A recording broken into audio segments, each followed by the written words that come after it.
All right, everyone, welcome back to another segment of Phantom Edge. I have a very special guest today who's no stranger to the Phantom ecosystem, Phantom team, to talk about the latest and greatest. It's obviously been a really big week regarding Phantom and Sonic. So I have none other than Bernhard Scholz. Bernhard, how are you doing? Thanks, Luis. Thanks for having me. Of course, it's an honor, and I'm super excited to kind of dive into some of the technicalities of what the Sonic brings to the ecosystem. So let's begin. I think it's the best to kind of start off by explaining Sonic's new technological stack. Can you walk us through that? Sure, Luis. So we were very busy the last one and a half years trying to set up a new engineering team. And the idea there was to really revamp the technological stack of Phantom, making it the fastest chain out there, which is EVM compatible.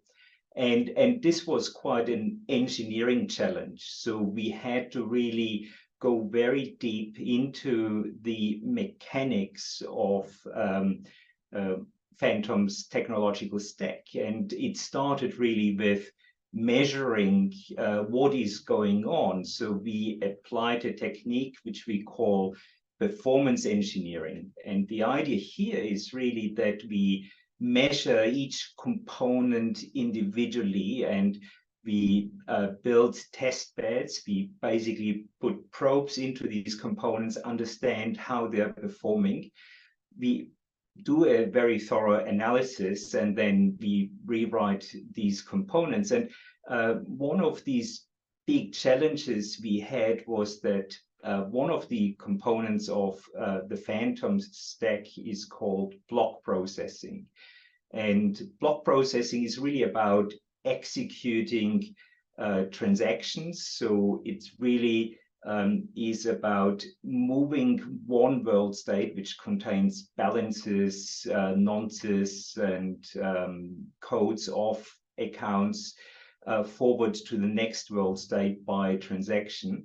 And this block processing was too slow. It was initially taken from the Go Ethereum stack and was adapted for Phantom. But we realized very quickly that we need to really redesign it. And there are several sub-modules in this block processing. And one is the database, which really contains all the world state, all this data needed. Then another one is the virtual machine. So we have had to rewrite the virtual machine. It's now the Phantom virtual machine. And the last bit here, which is outside of the block processing component, is more related to the consensus component. This is the transaction pool, which was simply too slow, and we had to do major changes in the transaction pool to make things really, really fast. So it was really a concerted effort between the engineers and the researchers of our company, and it was executed beautifully, delivering amazing results.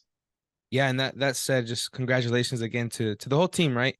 To the whole research team, development team to kind of make it happen this week. So that said, I know you mentioned obviously the last year and and a half has been focused on this. So can you talk a little bit about and share with us like the technical advancements of the FTM, what that brings to the space compared to the EVM you just mentioned? Sure. So the Phantom virtual machine is really a radical new design in the virtual machine landscape of blockchains. So instead of having a fairly simplistic virtual machine, we had to do quite a bit of innovation to improve the execution speed.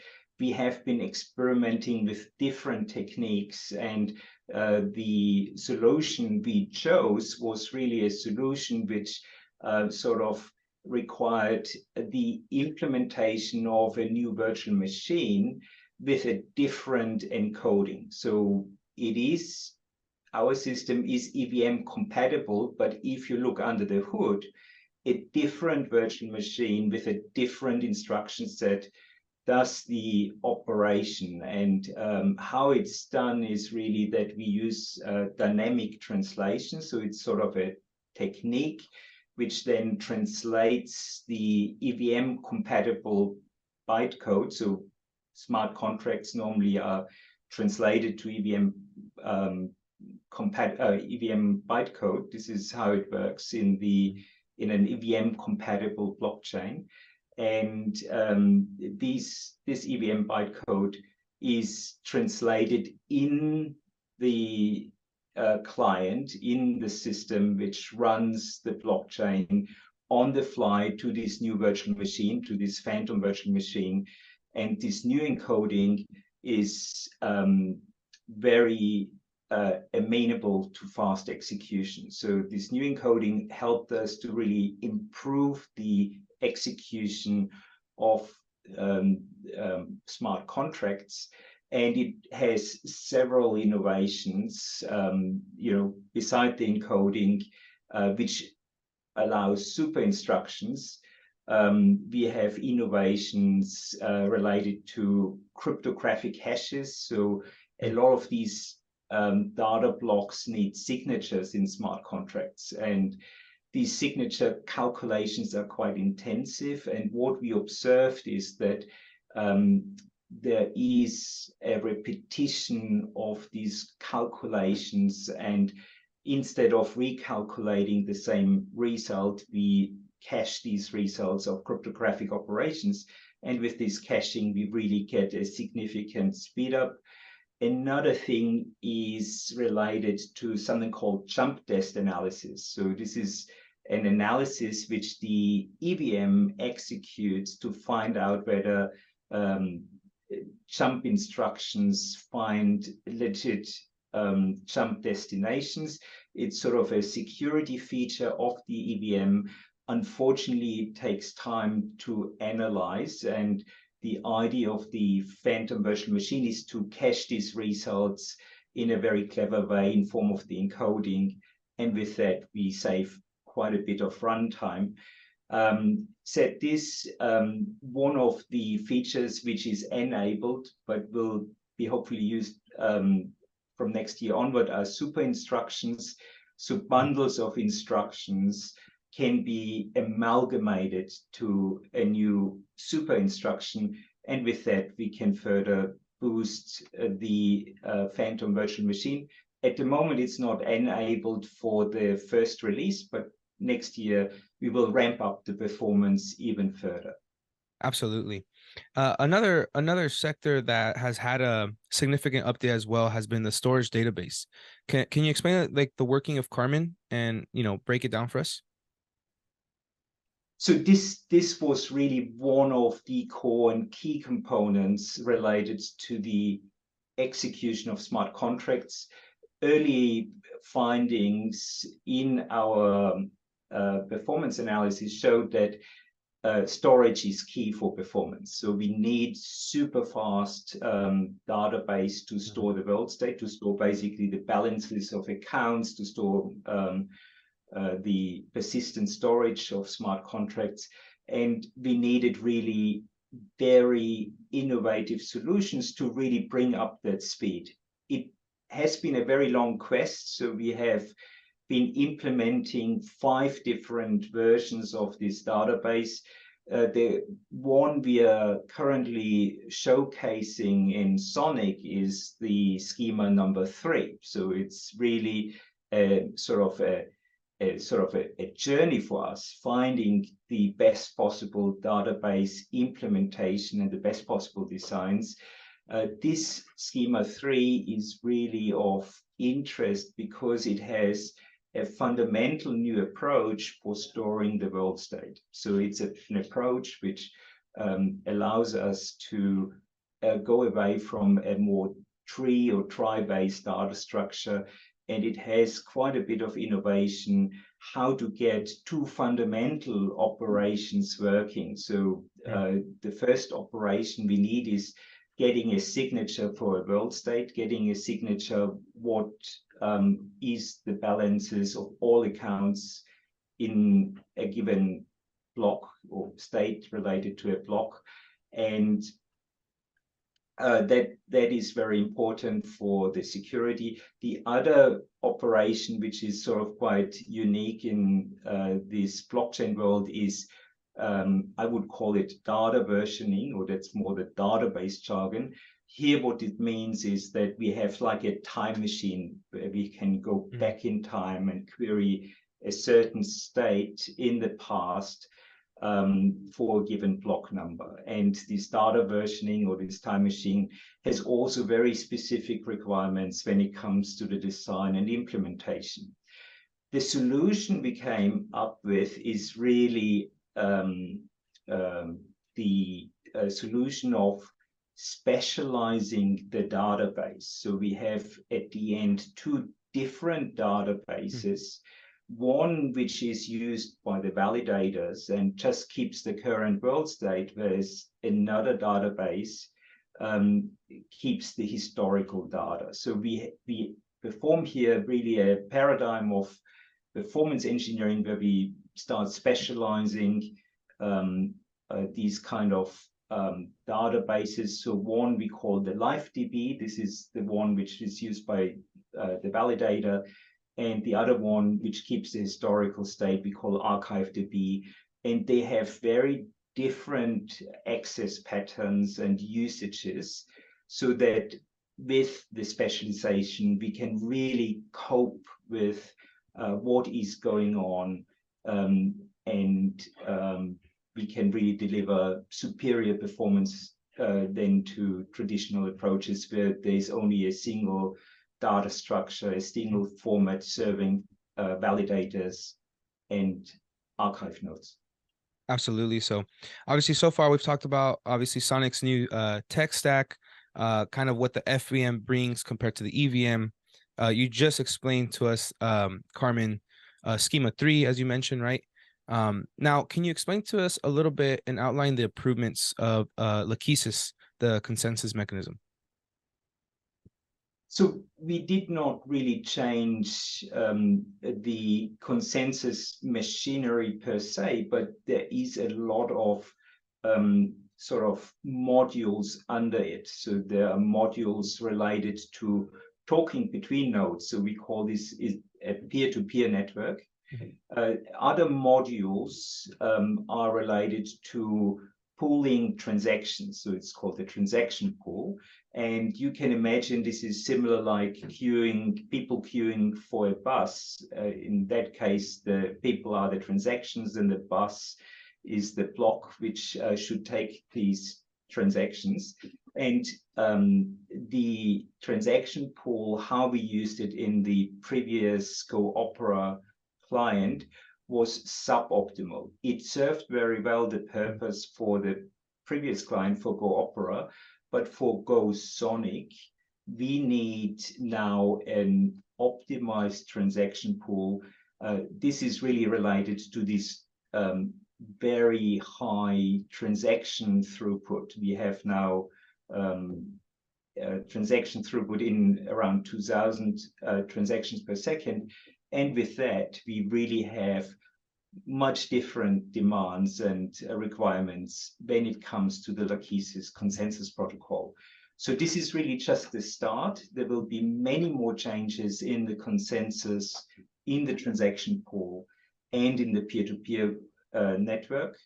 But this will happen in the next year. This is really just the beginning, and we really want to go to the limits of what is achievable with the current design, where we don't want to engage in techniques like sharding and other sort of horizontal scaling techniques. So our approach is we want to achieve with performance engineering as much performance as possible with the current architecture. And when we hit the limits, when we hit the wall with the current sort of non-sharding classical approach of running a permissionless chain, then we will flip, and that is our approach, at least for the next year. Now, regarding dApps, right? Now that Obviously, it's testnet still, but as it gets developed, Sonic, can you explain to us how like current dApps can have a successful and smooth transition from the EVM to now the FVM? So these are really good news because our current technology will not change the user experience or the dev experience deploying the apps on our chain.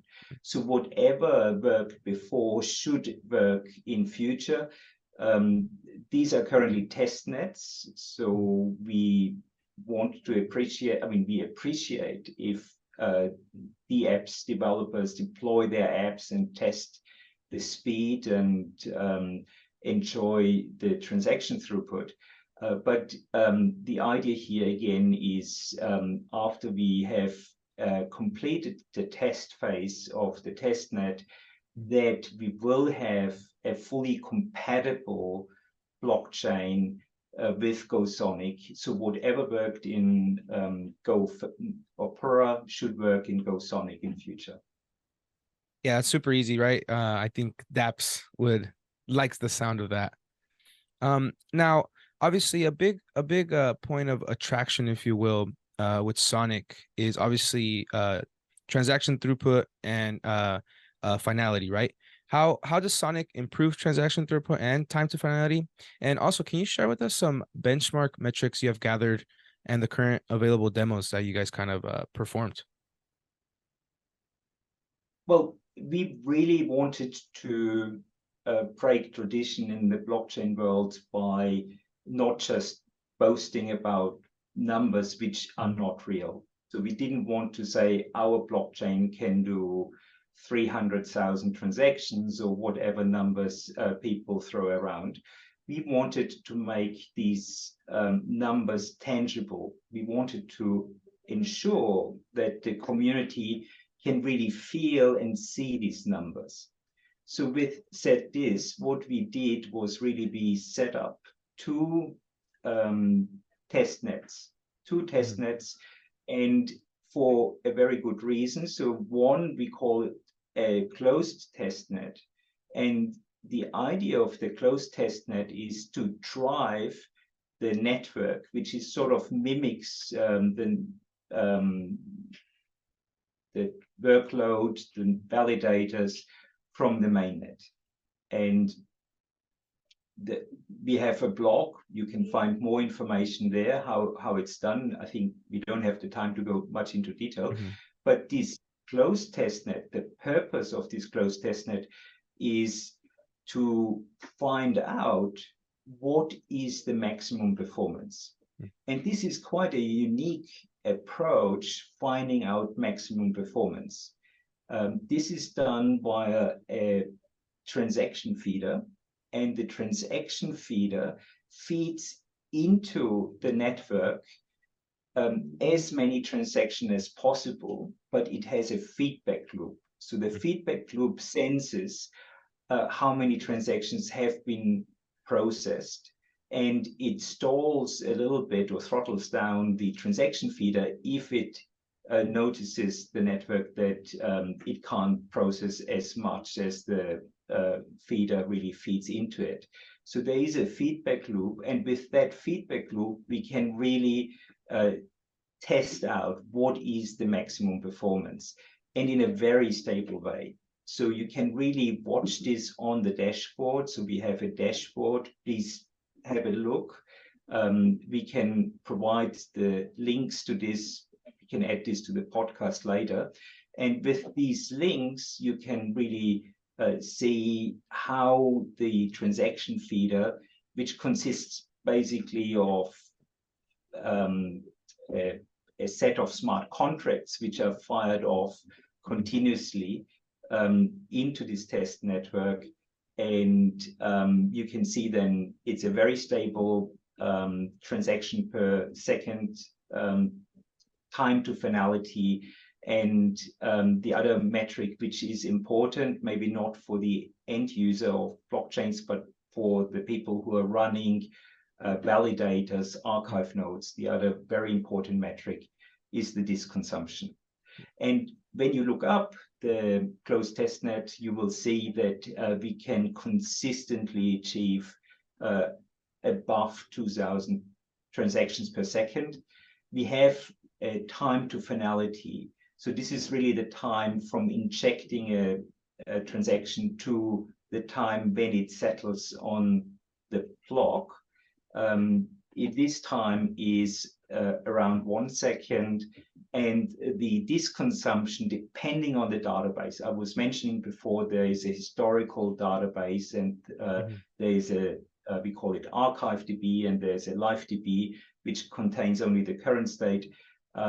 These numbers are also amazing. So if you have the world state in an historical database, in an archive-DB with the old technology, it takes roughly 11 terabyte, and a sort of similar setup in the new technology requires roughly 1 terabyte. So there are big storage reductions going on with the new technology, which really helps the economics of the blockchain. So long-term running validators will be substantially cheaper than what we have at the moment.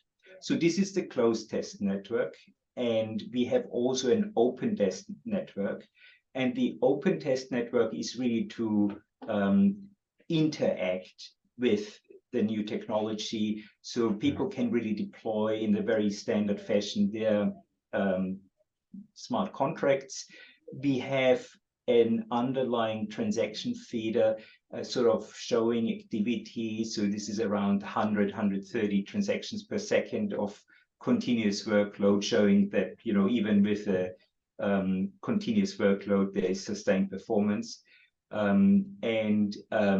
Because of the lower transaction per second throughput, we achieve even a better time to finality. So there is, at the end of the day, a connection between the transaction per seconds and the time to finality.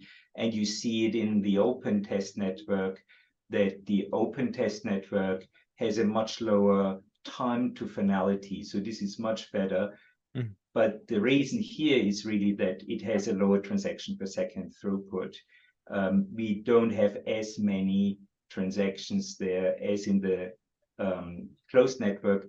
By the way, we couldn't open the closed network. There is no space for other transactions. This is really the network at its limits. We can't process the public transactions. That's not possible. Just to summarize, the benchmarks are really amazing. We put ourselves on the top of the list with this new technology, and we are very different to other blockchains. We don't write just numbers on papers. We really show demos, show in the demos what is achievable with this new technology. Well, Bernhard, I think it's safe to say that there's a lot of excitement. There's going to be lots of excitement moving forward after this, right? And again, another big week. So I want to thank you once again for joining me today and kind of just walking us through what this looks like from the inside, right? And what this means at the grand scheme of things.